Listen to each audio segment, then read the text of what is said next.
Hi and welcome to today's session to talk about the autumn equinox that's approaching this Saturday in the Southern Hemisphere.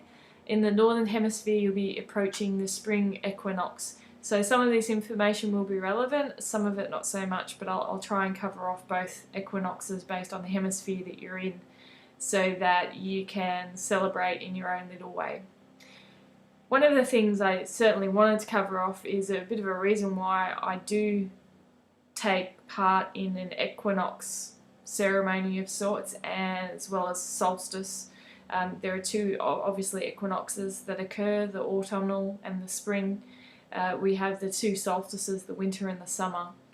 All are just as important as each other. They're the 4 seasons that we do experience, and there's something about spring and autumn which are quite powerful because they're the changing of the seasons. Summer can be so strong, as can winter in their full strengths. So autumn and spring are just as important to celebrate.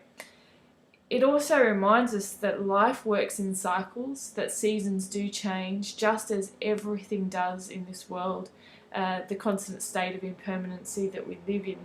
We can be experiencing the hottest of summers, as in Australia we did with the bushfires and the extreme temperatures, and yet on the 1st of March we had the chill of the impending winter almost come into the air with a bit of a freshness to say that yes, the season is going to change. It's refreshing in some ways. It can sometimes be a fantastic break in the cycle that we've just been longing for. Now, if you're in the Northern Hemisphere, of course, you're actually going to be experiencing the opposite. So it could be the warmth in the sun all of a sudden catches your attention and you notice that the snow and the chill isn't as harsh or as bitter as it was before. So the breaking of the seasons, the constant cycles that come in and flow through are simply amazing. And when we're working in offices and we're working often in artificial environments, with air conditioning and heating on all the time, we can kind of forget that the seasons tell us and will always change and will tell us when we're actually moving through to another season as such. So without going into too much detail, autumn equinox, the few things that I do like to do at this time is it is like a checkpoint for myself to have a look at what I have achieved. I do look at a 6-month time frame prior to Christmas and up until now. Have a look at what I've been up to, what I have achieved, and I write a list. I suppose many people call it a gratitude list, but it certainly is an offering of sorts to definitely remind myself that life, there's a lot to be grateful for, and the fact that I have a roof over my head and food to eat, the very fundamental basic things to be grateful for. However, a lot of love being in my life and a lot of friends that I've celebrated various things, and being a fairly goal-driven person, there's normally a few goals that I actually have achieved over a 6-month time frame, and it's nice to just stand still for even a moment and to write those down. What have I achieved? What have I ticked off the list? And just as I do that, what I'm also looking at is the goals then to set for the next 6 months, up until almost through the winter solstice and up until spring. Knowing that winter is a time of a lot of intrinsic and burrowing down into oneself, and often looking at the darker aspects of yourself, and when I mean darker I just mean those that are hidden more by the shadows. So it is a very, very powerful time to which you can actually go into yourself and hunker down and work through some more things and grow in yourself to develop through to spring. So at autumn equinox, certainly on Saturday, it is a time also to list a few things that you would like to achieve in the next 6 months, whether it be on a personal level, whether it be with health, whether it be with work. It is important to write them down so that you do have, I suppose, a bit of a wish list there. And working with the seasons is also powerful as well. So certainly going for a wander through a natural area, whether it be a parkland, the bush, or through the centre of the city. Important to do that just to really get present to the change of season, have a look around, see what colours the trees are beginning to show.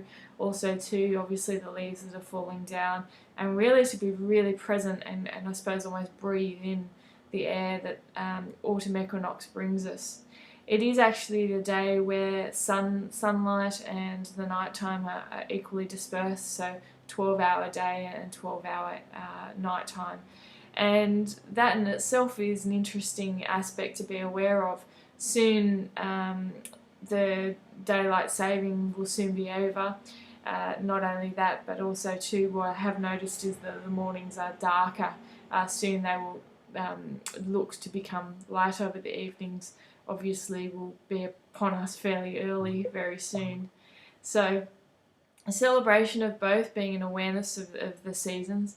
If you're celebrating spring equinox up in the northern hemisphere, spring can almost be a bit of an exciting time because you're going from the intrinsic side of winter through to coming out and celebrating and smelling that spring air and the lovely flowers and the new growth and new beginnings that it brings.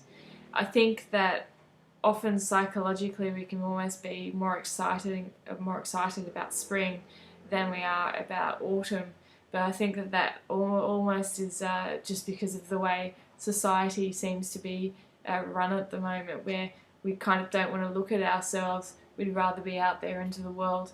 However, I encourage those in the southern hemisphere who will be celebrating the autumn equinox to really enjoy the fact that you're about to hunker down, be indoors a little bit more, and certainly during the autumn equinox, nice to clean and tidy your environment, ready for that winter experience.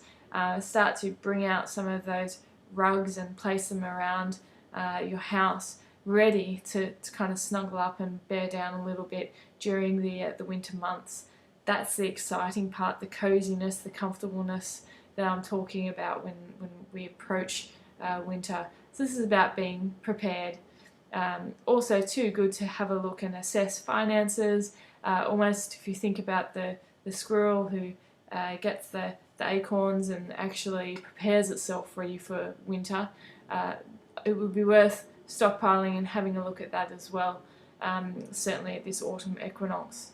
At the other end of the spectrum, when I throw it up to the spring equinox in the northern hemisphere, it is worth getting in and starting to clean the environment, ready to do a bit of that spring clean. Is always nice. Open up the windows, have the air circulating through, buying those beautiful, gorgeous spring flowers that are around, and celebrating and bringing that element into your home. So it can actually be celebrated in a number of ways. The most important thing is that it is celebrated in some way, especially from the gratitude perspective, and then from the ever exciting what will I want to create through this time, and who do I want to really step into and own as part of myself into this journey for the next 3 months as we approach the winter and the summer solstices. If you have any questions, certainly email me at psychicreadingroom.com.au. It's Therese at psychicreadingroom.com.au. And thank you for your time and happy equinox.